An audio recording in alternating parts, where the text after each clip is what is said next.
Friends, welcome to Pavanitha kitchen. ఈరోజు cabbage curry సింపుల్గా ఈజీగా ఎలా ప్రిపేర్ చేయాలో మీకు చూపిస్తాను. ఈ క్యాబేజీ కర్రీ చపాతీలోకి, పుల్కాలోకి చాలా బాగుంటుంది, అన్నంలోకి కూడా బాగుంటుంది. ముందుగా 250 గ్రామ్స్ క్యాబేజీని తీసుకున్నాను.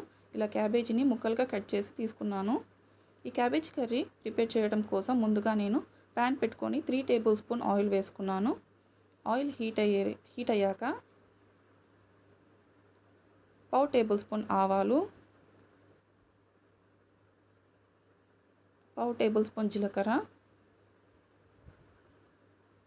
1 మీడియం సైజు ఉల్లిపాయని కట్ చేసి ముక్కలుగా తీసుకుంటున్నాను. ఇవి 2 మినిట్స్ వరకు వేగాలి ఆయిల్లో. అలాగే 4 పచ్చిమిర్చి, కొద్దిగా కరివేపాకు వేసుకొని కలుపుకోవాలి. ఇప్పుడు మెయిన్ ఇంగ్రీడియంట్ అల్లం వెల్లుల్లి పేస్ట్ అండి. ఇది మంచి ఫ్లేవర్ని ఇస్తుంది క్యాబేజ్ కర్రీలో. సో అసలు స్కిప్ చేయొద్దు అల్లం వెల్లుల్లి పేస్ట్ని. అల్లం వెల్లుల్లి పేస్ట్ని కూడా ఆయిల్లో ఫ్రై అవ్వనివ్వాలి బాగా. ఇలా ఫ్రై అయ్యాక మనం ముందుగా కట్ చేసి పెట్టుకున్న క్యాబేజీని ఇందులో వేసుకోవాలి.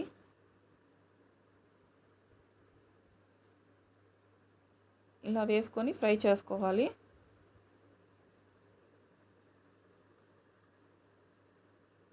కొద్దిగా పసుపు యాడ్ చేసుకోవాలి.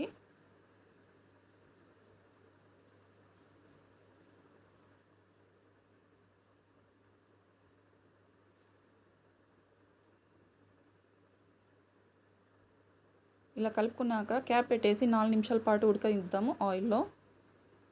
4 నిమిషాల తర్వాత క్యాప్ తీసేసి 2 టమాటా ముక్కలను కట్ చేసి వేసుకోవాలి.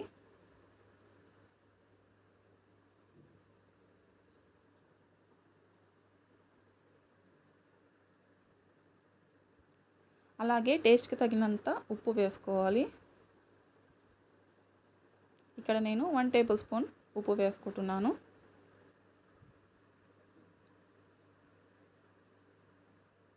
ఈ క్యాబేజ్ కర్రీ చాలా సింపుల్ అండి, ఈజీగా ప్రిపేర్ చేసుకోవచ్చు.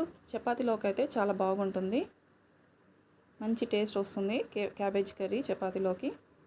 ఇలా క్యాప్ పెట్టేసి ఓ 4 నిమిషాల పాటు మళ్ళీ ఉడికిద్దాము. 4 నిమిషాల తర్వాత క్యాప్ తీసుకొని 1 టేబుల్ స్పూన్ కారము, అలాగే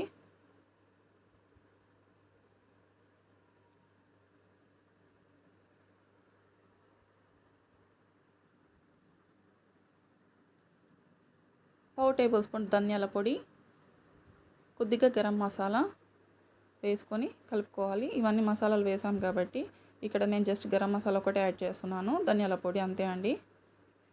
సింపుల్ ప్రాసెస్ ఇదంతా. ఇప్పుడు 1/2 గ్లాస్ వాటర్ పోసుకొని ఉడికించుకోవాలి.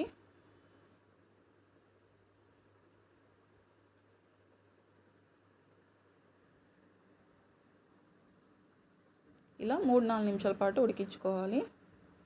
ఓ 3 నిమిషాల తర్వాత మళ్ళీ క్యాప్ తీసేసి ఓ 1 టైం కలుపుకోవాలి మొత్తాన్ని. ఇంకో 2 నిమిషాలు పడుతుంది మనకి క్యాబేజ్ కర్రీ రెడీ అవ్వడానికి. ఇలా కలిపేసుకొని ఓ 2 నిమిషాల తర్వాత మనము స్టవ్ ఆఫ్ చేసుకోవడమే.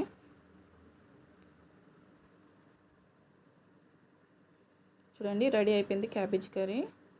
చాలా టేస్టీగా ఉంటుంది, మీరు కూడా ట్రై చేయండి. చాలా సింపుల్గా ప్రిపేర్ చేసుకోవచ్చు ఈ cabbage curry. So stove off చేసుకొని సర్వ్ చేసుకోవడమే. చూడండి, చపాతీలోకి అయితే సూపర్ టేస్ట్గా ఉంటుంది. నచ్చిందా వీడియో అయితే లైక్ చేయండి, షేర్ చేయండి మీ ఫ్రెండ్స్కి, రిలేటివ్స్కి. పవనిత కిచెన్ని సబ్స్క్రైబ్ చేయని వాళ్ళు సబ్స్క్రైబ్ చేయండి. Thank you.